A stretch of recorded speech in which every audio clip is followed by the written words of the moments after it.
Okay, let me begin then.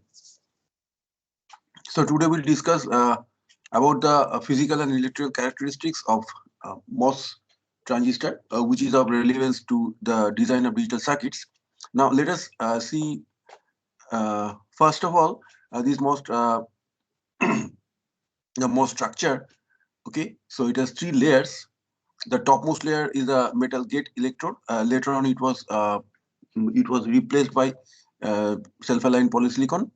Okay, then you have got the middle layer insulating oxide silicon dioxide, and the bottommost layer, the bulk p-type bulk semiconductor lightly doped silicon substrate. Okay, and we know that the product of free electron and holes concentration, okay, they satisfy the mass action law given by Ni square, where Ni is the intrinsic concentration. Okay, it is the intrinsic concentration depends on temperature, and normally at room temperature, that means 300 degree Kelvin, we have the value to be 1.45 into 10 to the power 10 uh, ions per cubic centimeter. Okay, and N and P are the mobile carrier concentration of electrons and holes respectively. Okay, and also assume that the substrate is uniformly doped with acceptor, that is trivalent impurity like boron or indium concentration, Na. A for acceptor, the equilibrium electron and hole concentration in p-type substrate are given by this.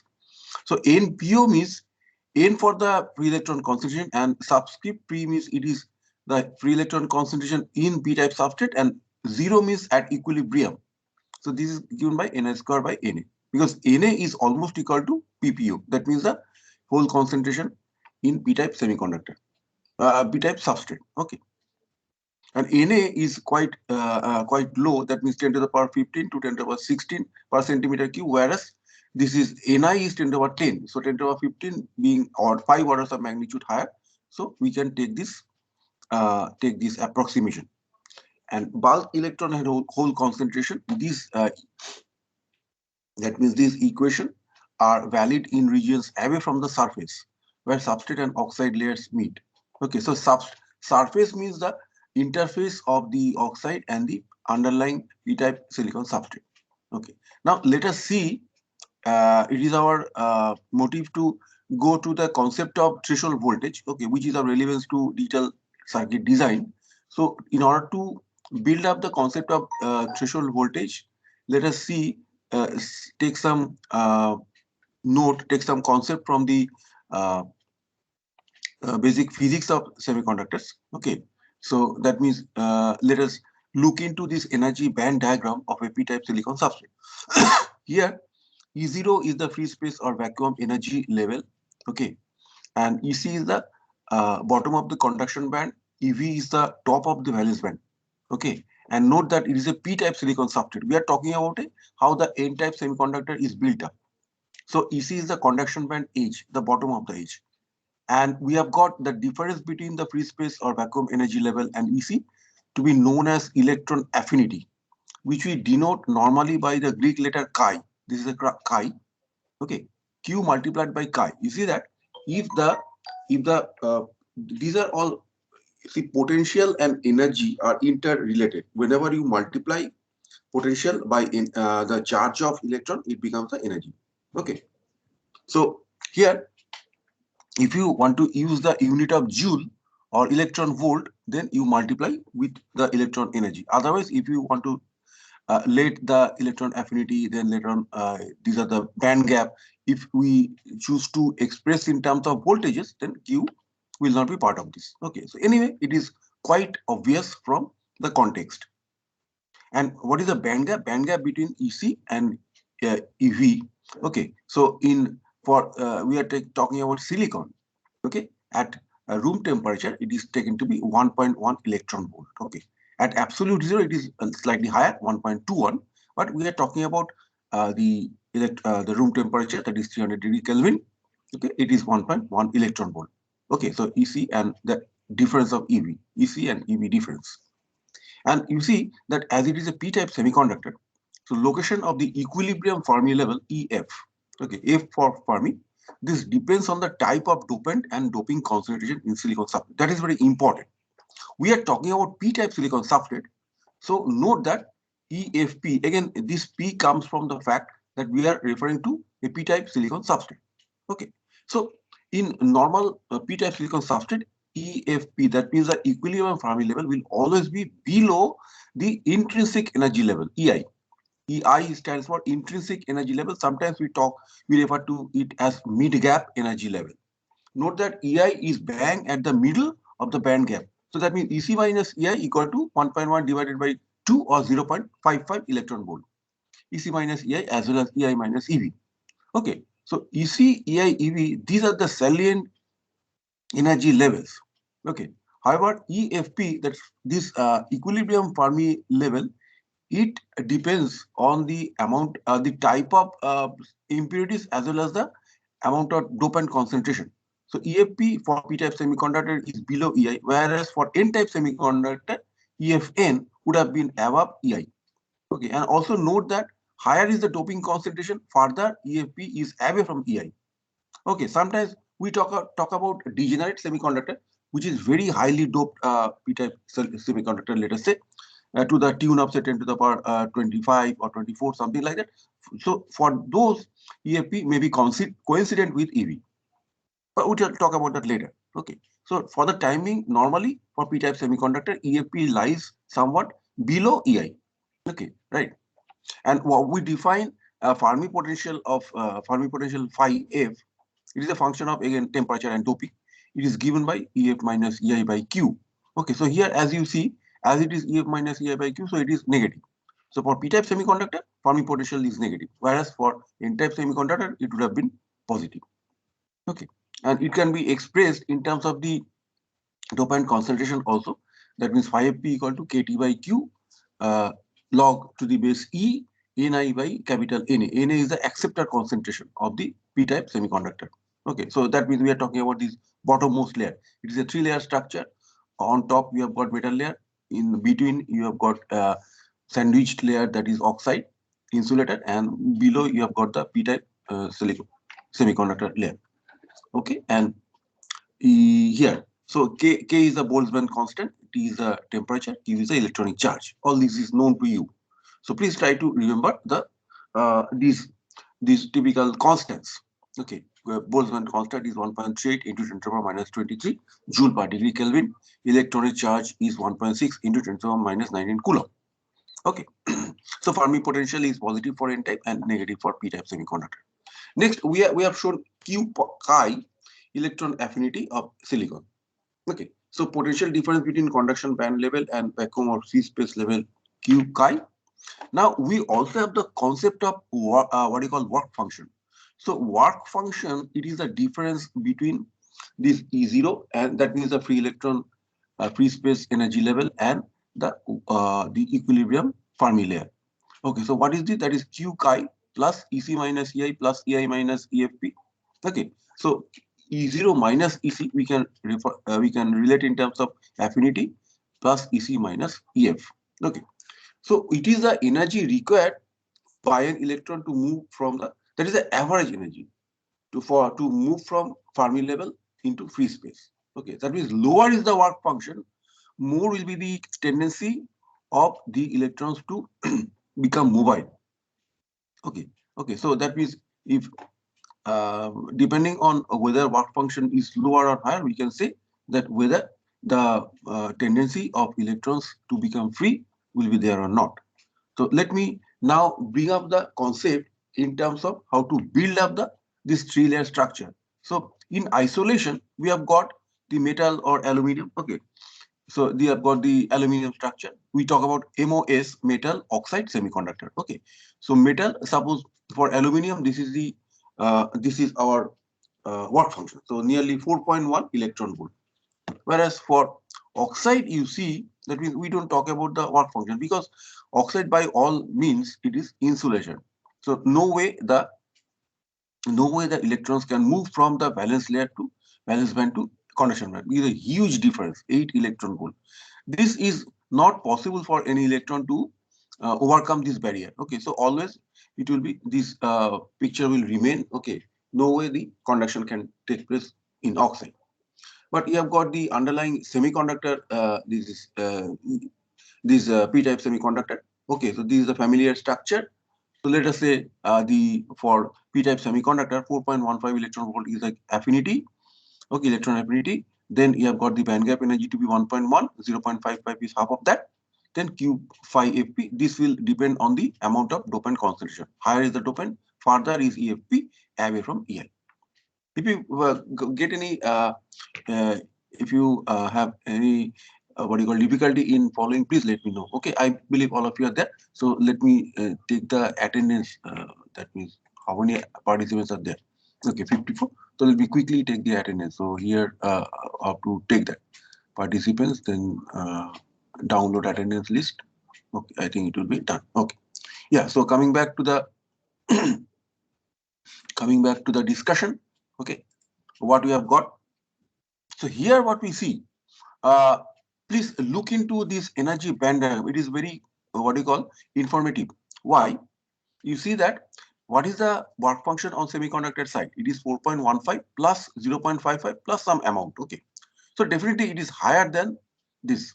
Here the work function is only 4.1, whereas it is nearly 5 volt. 4.15 plus 0.55 that becomes 4.7 plus something. Okay, so it will be definitely higher than this.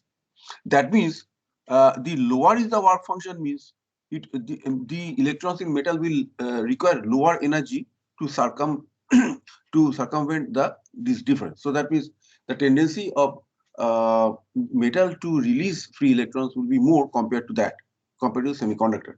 Okay. So as as aluminum, the metal has lower work function 4.1 compared to p-type semiconductor.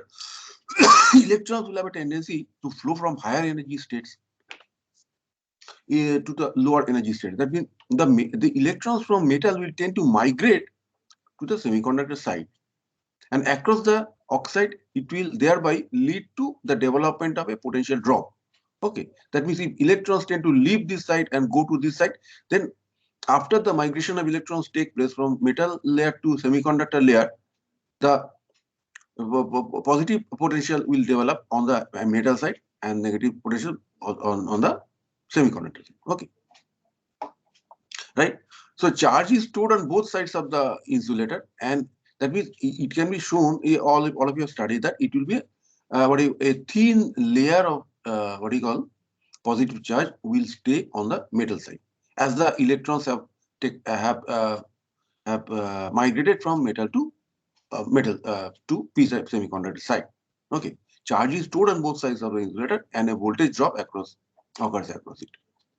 So metal is at a positive potential with respect to p-type semiconductor, and also you see that as this side becomes positive with respect to negative side, so positive voltage will tend to repel the positive carriers. That means the hole. So holes will tend to, that means the free holes will have a tendency to flee the surface side and move over to the bulk. Okay, then what will happen? You remember that the product of N and P, that means free electron and the holes, equals Ni square. So as the population of P comes down, what will be the effect? The free electron concentration will tend to go up. Okay, that means in the surface, near the surface of oxide and semiconductor, okay, the whole population will be less compared to that in the bulk. Okay, and how we can show it through the energy band diagram. You see that EFP will be farther away from EI towards the bulk compared to that in the surface. Why? The reason is that the whole population near the surface, near the interface of oxide and semiconductor, is less compared to that in the bulk. So that's why there will be a tendency of the band to bend towards the in this manner. Okay, so this is the reason for band bending. Okay, I have explained it in the writing also. Okay, as whole population is reduced at the surface, oxide semi-interface, electron population increases to keep this electron for where it is coming. These electrons will be coming. You can question. Okay, some of the electrons have migrated from metal side. Okay, they will constitute some electron concentration, right? Okay, and also here we are not showing the source and drain. We are showing only three surfaces. So some minority carriers will be there. In principle, the the current depends on the majority carriers. That means the whole here, but still some minority carrier can be present also. Okay, right? So to keep the product Pn constant, the whole population will be reduced here, so that that will explain the band bending here. That means Ei will tend to move towards the EFP and consequently the other structure. Now this, that means the difference in work function of the metal. This is 4.1 here. This is clearly 4.9. Really 0.8. That will lead to some band bending, and also there will be a potential drop across the MOS system. Okay. Now there is something called flat band voltage. What is this? That means flat band voltage is some externally impressed voltage that will result in the unbending. That means in this is the picture in equilibrium, mind you. At when you talk about equilibrium, there is no external impedance, like no potential, no what you call lighting, okay, no magnetic field, nothing like that. Okay, only at equilibrium, that means by itself this band bending will take place when we build up the three element structure, that means metal oxide semiconductor. When you are having a composite system consisting of the three layers, consist of metal oxide semiconductor, this will naturally take place, and you see that the Fermi level at equilibrium of the system, it is same throughout. So on this side we are writing EFM because FM M stands for the metal, and FP P type for the lightly doped P type semiconductor. But this is same throughout. Okay. Now, when you talk about flat band voltage, what you understand, this is the amount of voltage that will be externally impressed on the system so that the system returns to this structure. Remember, this energy band diagram refer to the situation when the three components are isolated from each other. Okay, we just drew E0 as a reference level. This free space or vacuum energy levels stands as a reference. Compared to that, where lies the Fermi level of the metal, where lies the Fermi level of the p-type semiconductor, we are showing. Also the energy bandgram, and no electrons can surmount from valence layer to electron conduction band. So for all practical purpose, this is perfect insulator. But as you bring them in what you call in contact, okay, so then from metal, electrons will tend to migrate towards the semiconductor, and this band bending will result, and so on. Now, what we mean by flat band voltage, this is the externally impressed voltage on the system so that unbending results. That means the system returns to this, although the system remains as a composite system. Okay. So how to calculate that? Very easy. Consider a MOS structure. We refer to all the numerical figures in this diagram. Okay. So first of all, let us say we have got a MOS structure made of p-type doped silicon substrate, silicon dioxide layer, and a metal gate layer. Okay, equilibrium Fermi potential of doped silicon we are showing, that is Q5FP equal to 0.2. So it means that this is a difference. EI and EFP, this difference is 0.2 electron volt. Now calculate the built-in potential difference across the MOS system. So for silicon, we know that this 4.15 work function for silicon is Q chi plus EC minus EF. Okay, and EC minus EF, you introduce EC minus EI, that is 0.55, EI minus EF, that is 0.2. So what are the figures? This is 4.15, this is 0.55 plus 2, it becomes 4.9. And on this side, you have got 4.1 electron volt to be the work function of the metal, that is aluminum. Okay, so if a voltage corresponding to this potential drop or potential difference is applied externally between gate and substrate, the energy bands become flat. Okay, that means band unbending results.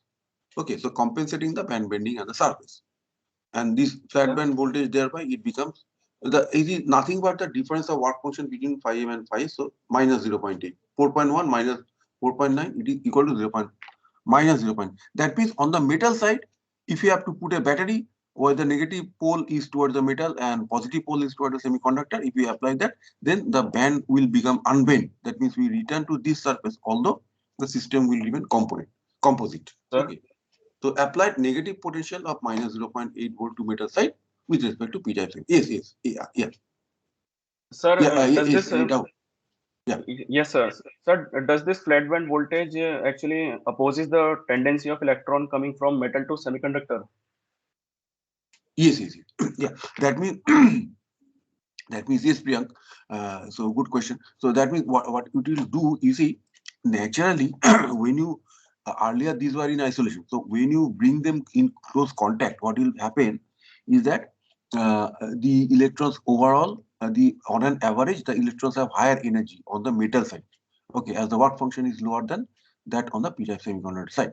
So there will be a natural tendency of the metal to of the electrons to leave the metal surface and come over to the semiconductor. That means migration of electrons from metal side to semiconductor will take place.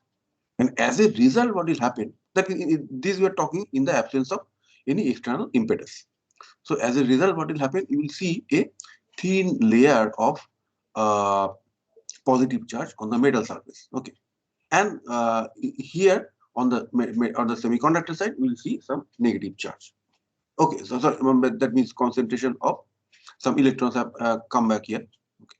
Now, if you that means as a result of that, some inherent potential drop will take place. So metal side will become positively what you call will have a positive potential with respect to negative potential, and band bending will result.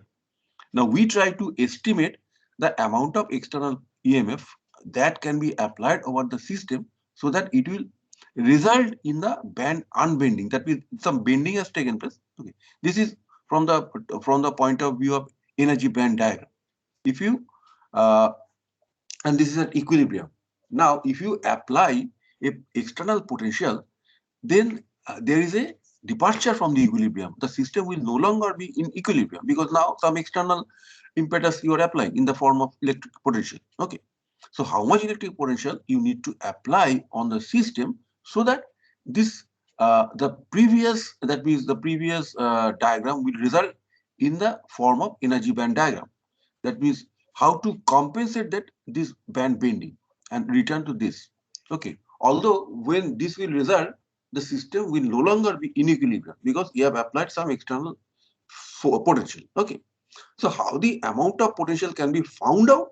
This can be found out by considering the difference of work function of the metal and the p-type semiconductor. This is 4.1 and this you have calculated it to be 4.9.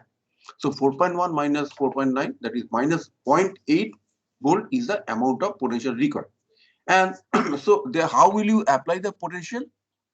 You need to apply a potential source by connecting the negative pole towards the aluminum metal side and positive pole towards the p-type semiconductor. Then it will result in unbending of the band and return to this. However, the system will be in no longer be in equilibrium. Okay, that means the system will remain one.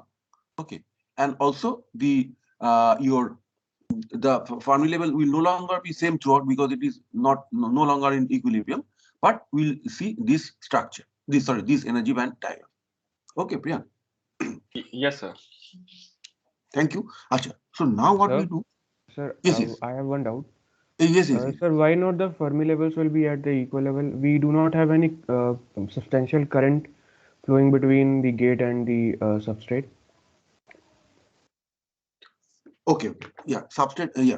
Now you see, conduction will depend on the existence of free carriers. Okay, be it electrons or holes. And in fact, the carrier conduction will take place.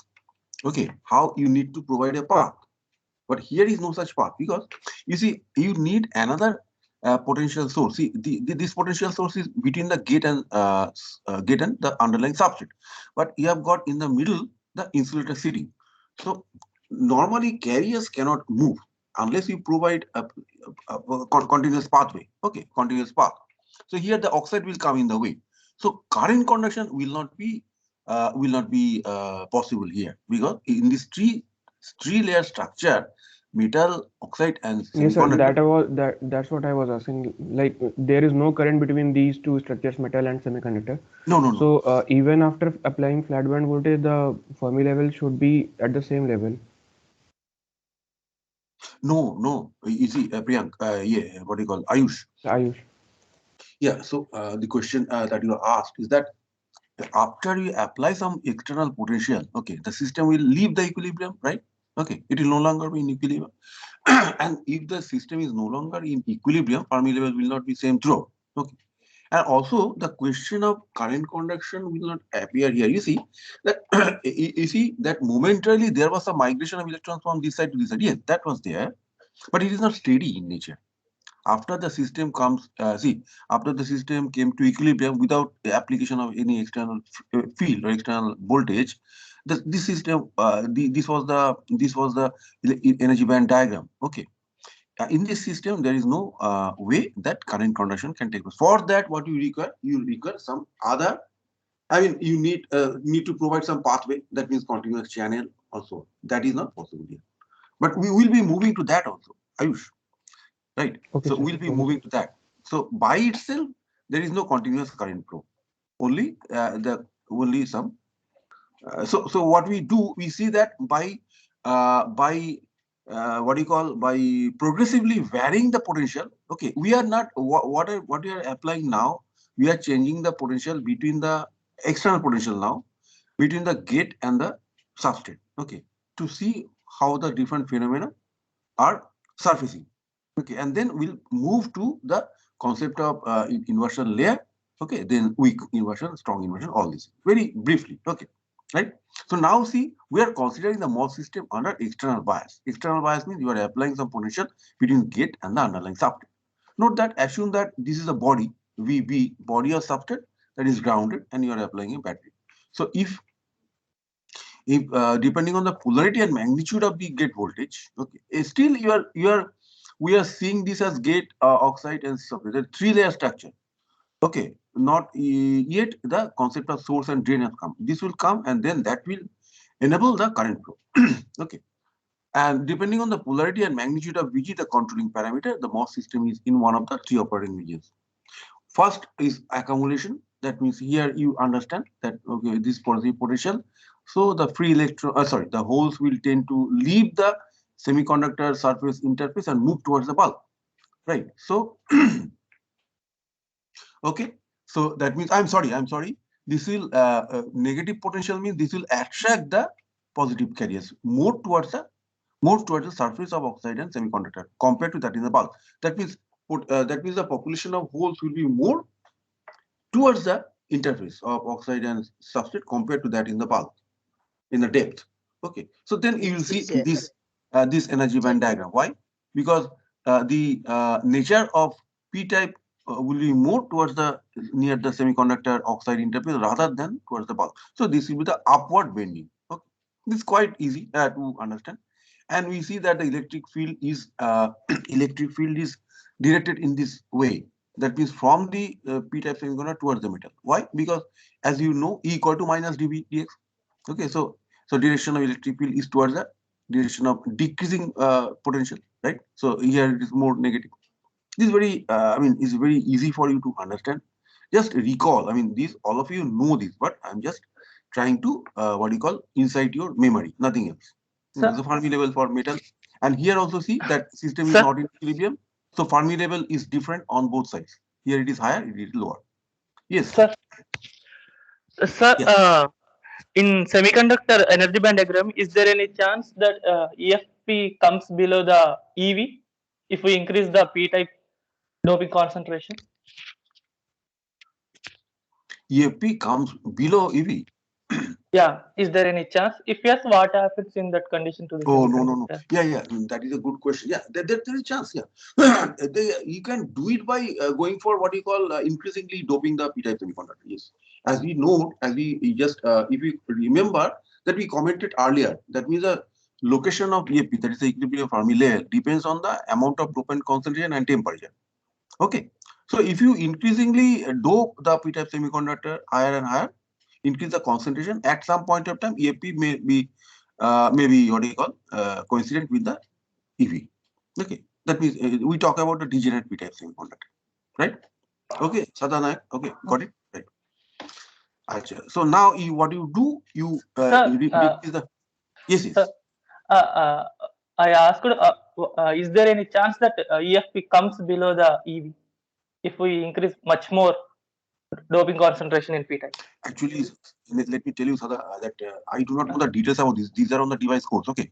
So for degenerate p-type semiconductor, what we take that the Fermi level becomes coincident with the EV. Okay. For degenerate p-type semiconductor, degenerate means what? It is very highly doped p-type semiconductor. Okay. So for that, EFP is taken to be coincident with EV. Whether it can go below this, it is not known to me. Similarly, for degenerate n-type semiconductor, EFP is found to be coincident with EC. Right.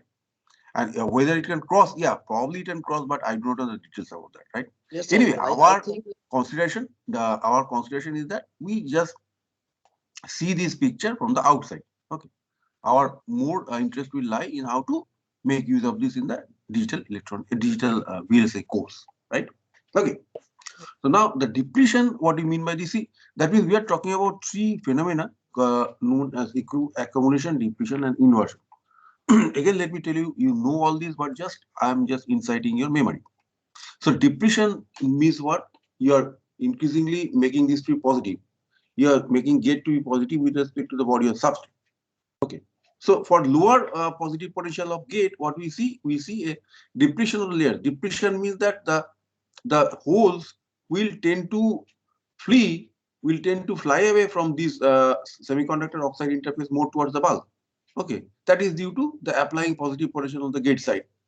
Okay, so we see a decrease of hole population here. Rather, what we can say that you see normally for the p-type semiconductor, what we see that the acceptor ions, okay, acceptor ions and the holes are connected to each other. Okay, right? So you need that at the outermost what do you call the layer. Okay, there is a lack of electron. Okay, so India means that instead of 7 electrons in the octet, there are like 7. Instead of 8, there are like 7. So that means one electrons is one hole is lying.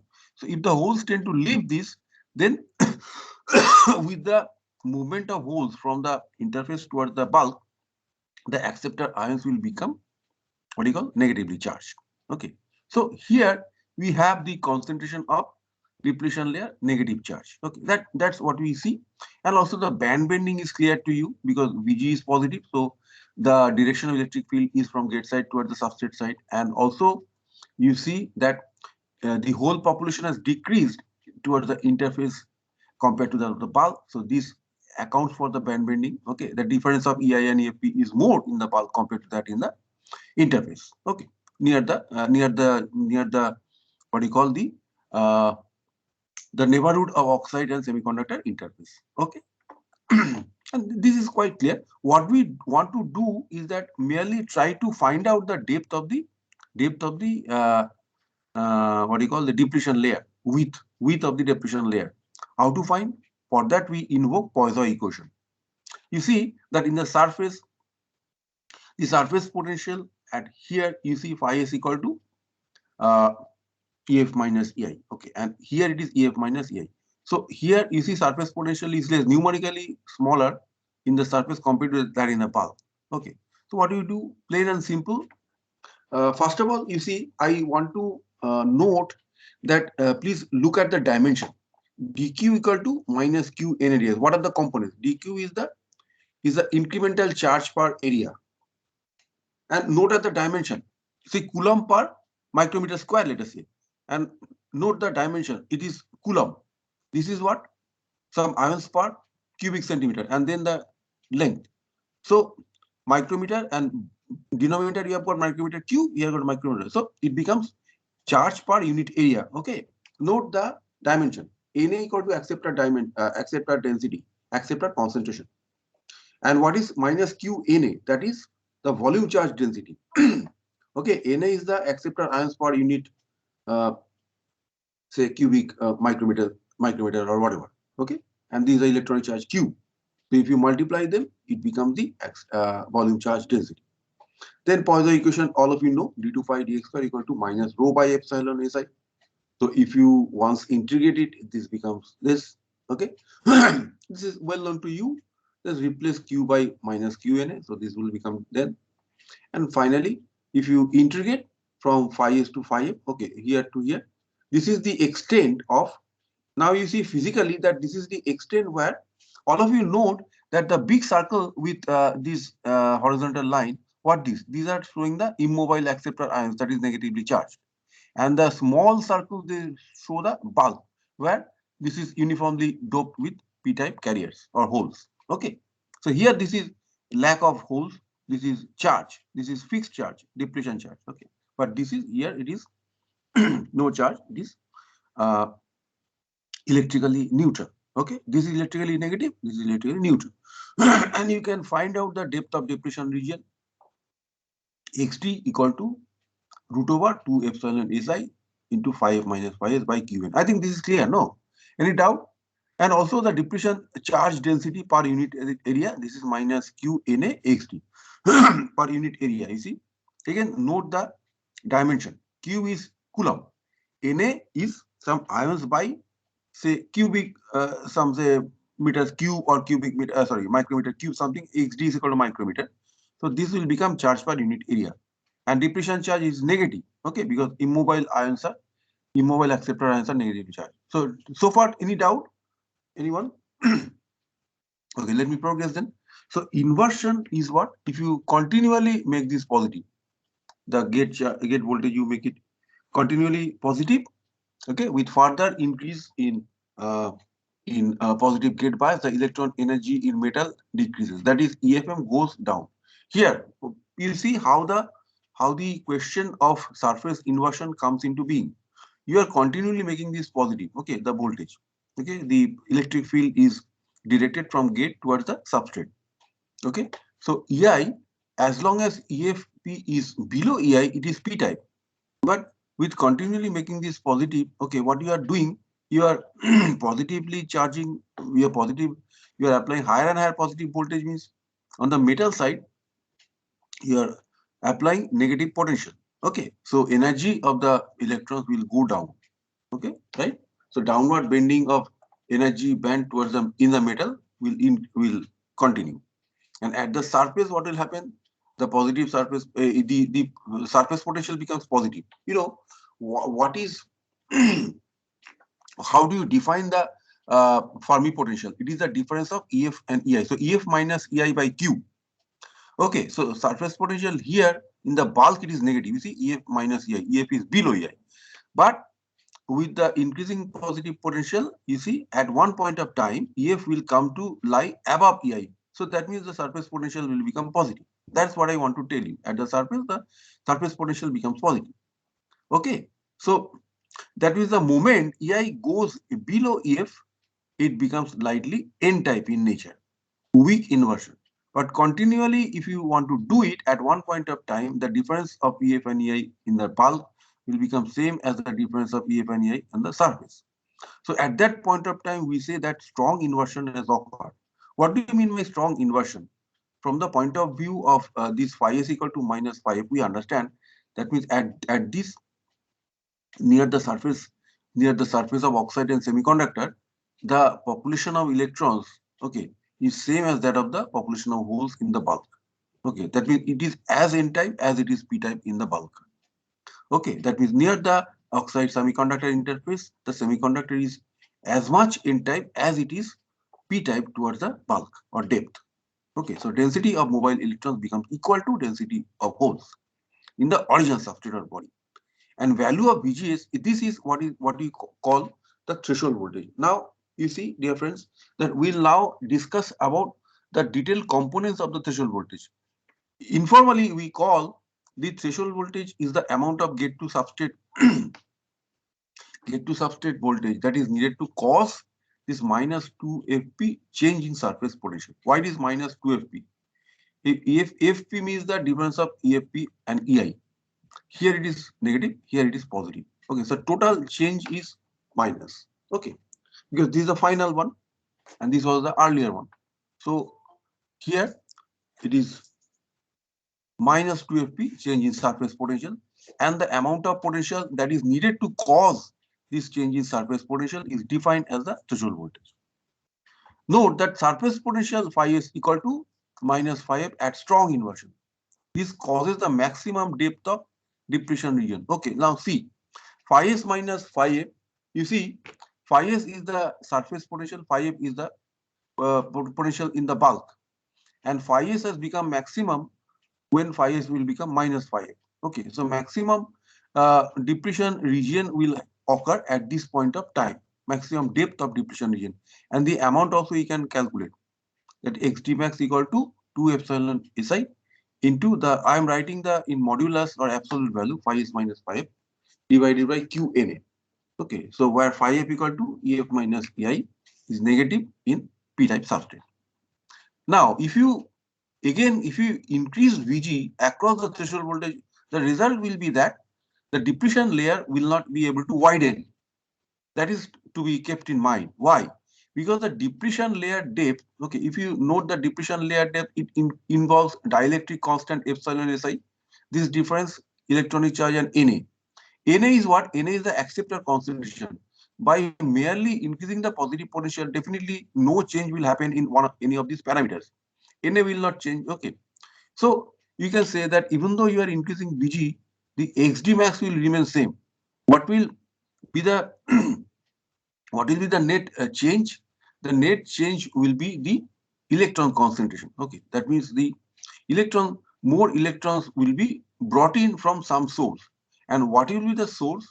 The source will normally, now comes the concept of source and drain. The source of electrons, okay, that means as you increase Vg above threshold voltage, now you need to put another what you call physical component, which will be the source of electron. For that, you have to get the two other components, namely source and drain, and create the current concentration. In fact, the interesting field effect will now be prominent as we bring in now to this three layer structure, both source and drain.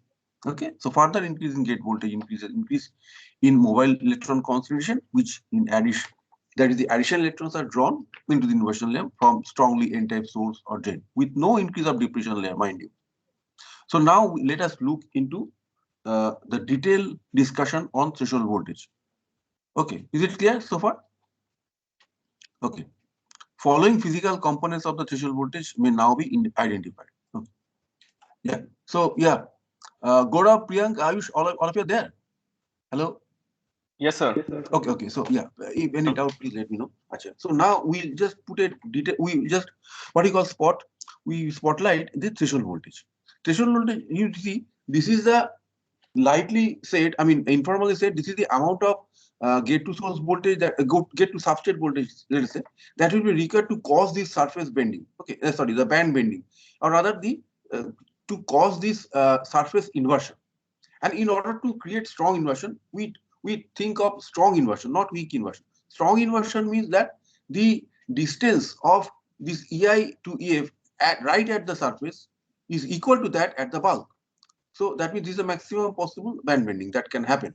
Okay, so this is what is the physical amount, that is the we write in the form of modulus of 2 phi f. Why we write modulus? Because phi f, and we want to make it general. See, the threshold voltage concept, we want to make it general across n-type semiconductor and p-type semiconductor. That means the development of NMOS and PMOS.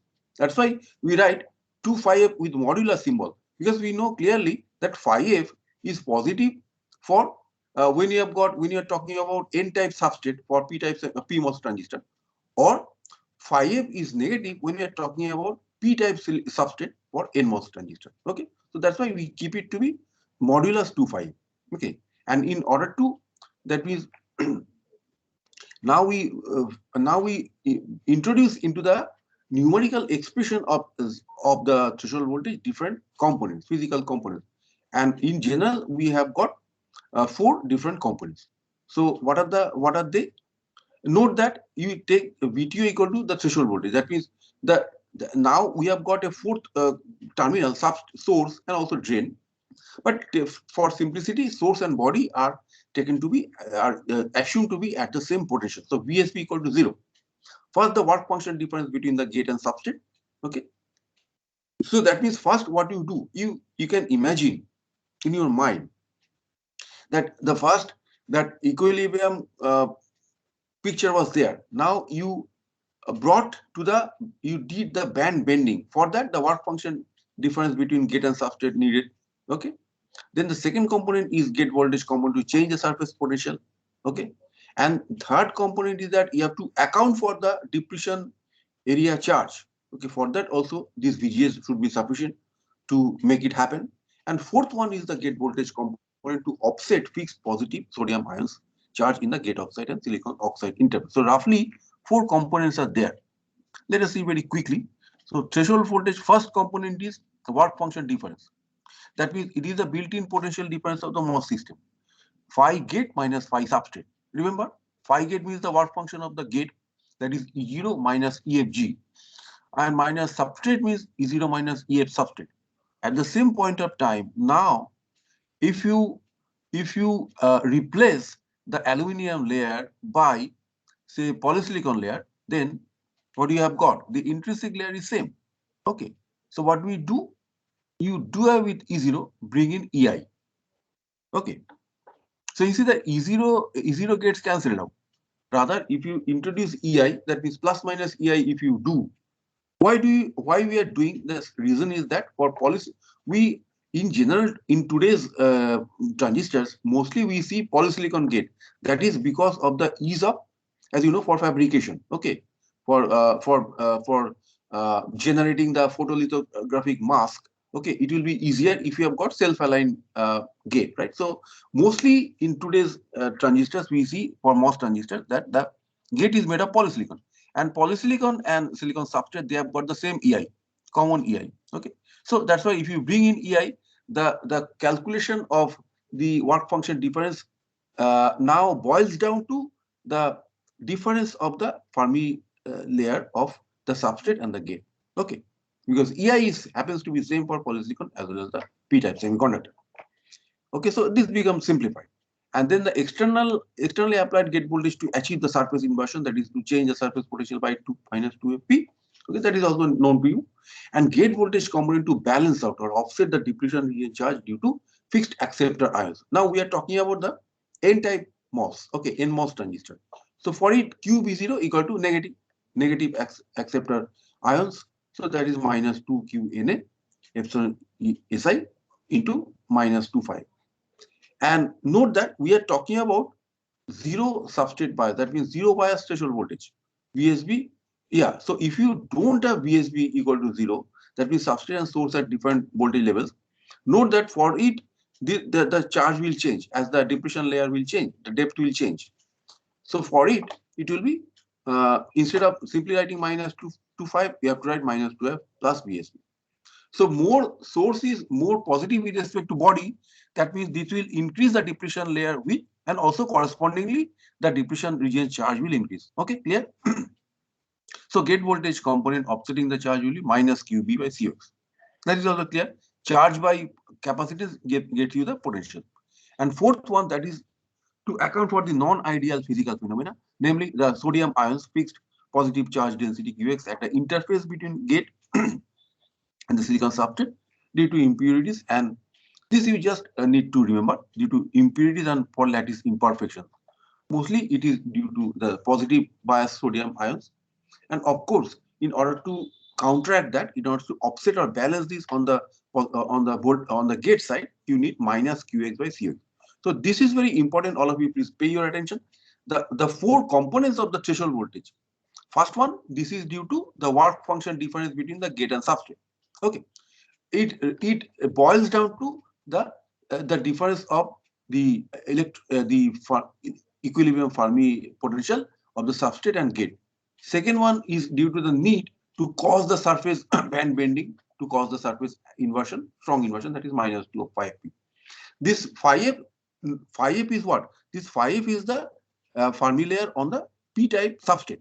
For n-type, when we are talking about PMOS transistor, this will become 5fn. Okay, but now we are talking about NMOS transistor, so this is 5fp. That means the Fermi layer of the p-type semiconductor, p-type substrate. Remember that. And this minus QBO by COX, we note that QBO is negative. Okay, right? So minus QBO, when I am writing, it becomes positive. Okay, and this will always remains positive because QOX, this is positive sodium ions, the positive sodium ions, we have to, that charge we have to counteract on the gate side. So this will this component will always become negative. Whereas for NMOS transistor, this will become positive. For PMOS transistor, this will become negative. And this is minus 2 phi f. So phi fp, we know this is negative. So minus 2 phi fp, this will become positive. And phi gc will depend on the relative values of the Fermi layer, Fermi layer of substrate and gate side. Anyway, when we do one small numerical example, it will become clear. But please remember, this is the general expression for the zero bias threshold voltage.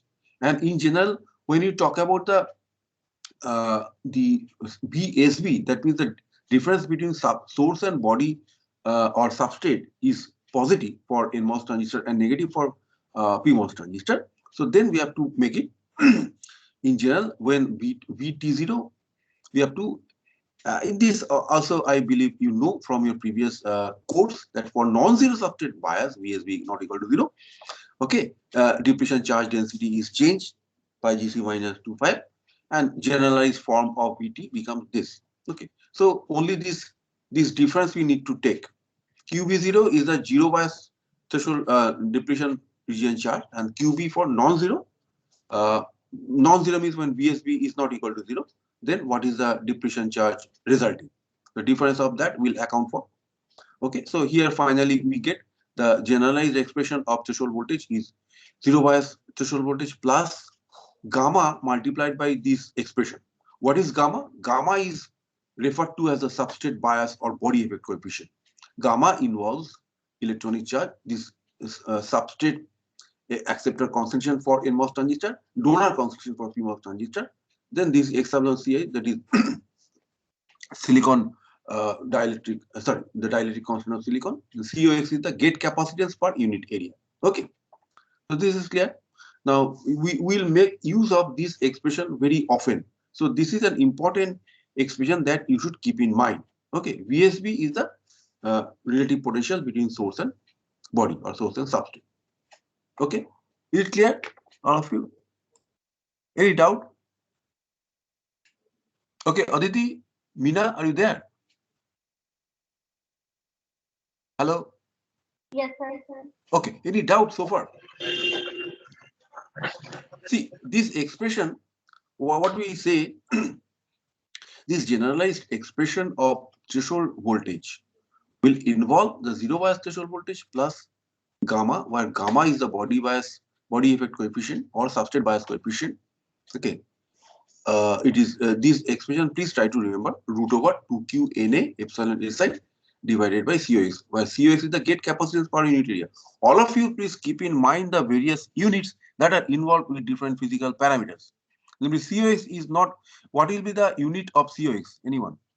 Let me ask. Okay. So, yeah, Alex, are you there? Alex? You see, I have told you that in the middle of class, I'll ask some question, and if you are found to be absent, okay, so that will deduct some marks from your internal answer. So Alex, what is the unit of COX? Can you tell us? COX. What is it practically? Alex? It should be in micrometer range. No. What is the unit of COX? First of all, tell us what is COX, and then tell its unit. It should be oxide capacitance. Only oxide. So what is the units then? Microfarad or farad? It should be in a microfarad range, I think. Only microfarad? Huh? No, it should be epsilon naught x by TOX. So it should be microfarad per micrometer. Yeah, very good. Yeah. COX, you know, Alex, COX can be referred to in terms of epsilon OX by TOX. But what is the unit? Unit is not simply microfarad or farad. It is microfarad per micrometer square or something, right?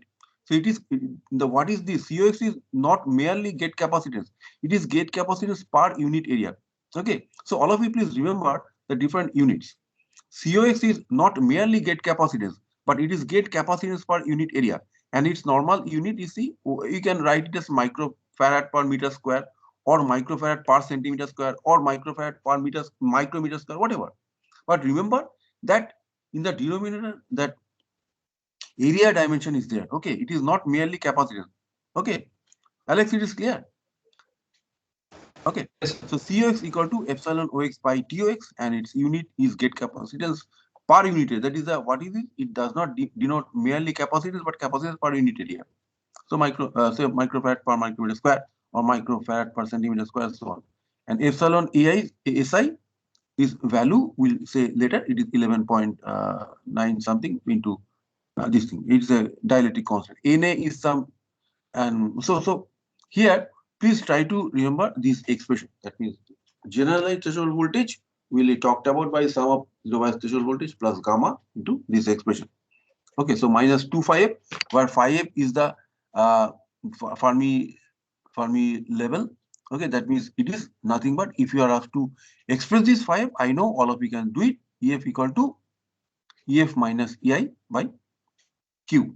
Okay, so you can express this in terms of voltage or in joule or electron volt, whatever. Okay, so all of you please remember this. Right, VT0. What is this? That is the work function difference of gate and substrate. Minus 25, that is the required band bending. QBO, this is a zero bias depletion area charge. QOX, this is, you see, where from where OX is coming, because this refers to the positive charge that is found at the interface of oxide and semiconductor. That is mostly related to some imperfection at the lattice, as well as some you can say some presence of traps, presence of what you call the impurities. Okay, right? So these will always be there whenever whether you think of PMOS transistor or NMOS transistor. So this is a very general expression. And VT0, this zero stands for the zero bias relative zero potential between source and body. Okay, so VT0 equal to phi GC minus 2 phi F minus Q BOS by COX minus QX by COX. And COX is the gate oxide capacitance per unit area. So remember, do not forget. QBO also similarly, you see, what is the unit of this? VT0 will be voltages. Okay, so when you are talking about the work function difference, you have to relate it to volts. This is also surface potential change minus 25. Its unit will be volt. And QBO, this is depletion charge per unit area. This is gate capacitance per unit area. So per unit area gets cancelled from numerator as well as denominator.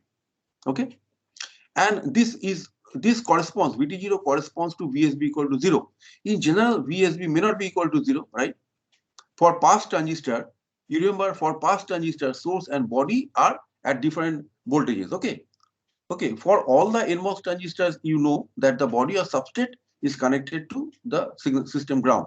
Okay, so however, the source is not always connected to signal ground. Okay, for pass transistor, but in particular, source is never connected to signal ground. So VSB is not equal to 0.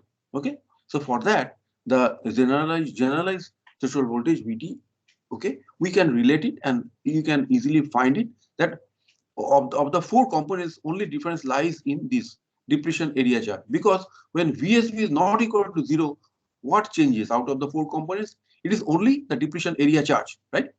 Because with increase of source and body, more reverse biasing will result, and you can expect a change in the depletion area depth, depletion area extent. So correspondingly, there will be change in the depletion area charge when VSB is not equal to 0. Okay, so when you are talking about VT in general, this is the only difference, that is phi GC minus 2 phi minus QI. So this becomes VT, VTO, VT0. Okay, and to account for this QB minus QBO, okay, you need to, we are not going into details. So all these components are there. Remember, QB consists of this term, 2Q NA epsilon. So from these two upper expressions, you can easily relate it to this. Okay, that means QB minus QBO by COX, we can relate it in terms of phi into this. Okay, where all these terms are present. Clear? So, and you tend to abstract the Q, NA, epsilon, SI, and COX within the term gamma, where gamma is referred to as the body bias coefficient or substrate bias coefficient or even body effect coefficient. Is it clear to all of you? So please try to remember this expression. Okay, Ambuj, Ankit, Ankur, any Yes, sir. doubt? No, sir. No, sir. I think you have to. I think I will have class now, no? Okay. Yes, sir. So let us meet on Monday. Sorry, let us meet on Wednesday. But Sir? still, you have got any doubt, you can ask. No problem. Okay. Sir? Yes. Any doubt? Yeah. Sir, can you upload these notes to? Yes. Sorry. I yes, sort of. Yeah, definitely. I'll today I'll do it. Both case studies and together. Yeah. Thank you. Okay. Okay, stay healthy, stay fine. Okay. See Thank you you, then. sir.